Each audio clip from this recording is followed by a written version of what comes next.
Thank you for checking out this little teaser of the history of the papacy and church. Here's a little taste of what's coming up soon on the History of the Papacy podcast. Now, if you like what you hear, I'd love it if you'd leave a rating and review on Apple Podcasts or your podcatcher of choice. If you want to support the podcast even more, consider becoming a Patreon on patreon.com/history of the papacy. There are many levels and benefits for you, and you help keep the history of the papacy going. You can learn more about all of this at historyofthepapacypodcast.com.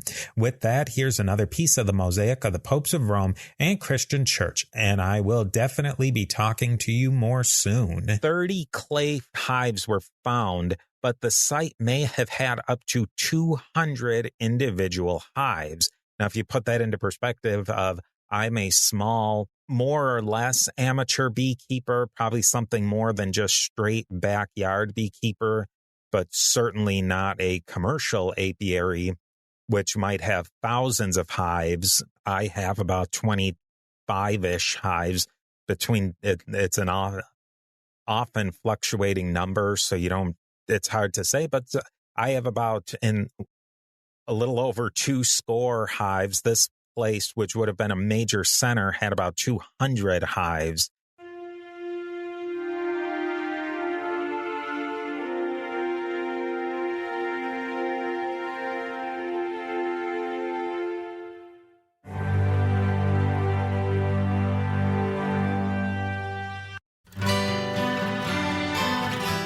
The Historical Jesus Podcast is the sweeping saga of the life and times of Galilean Jesus of Nazareth, as well as the faith, religion, and church founded to honor and disseminate his acts and teachings.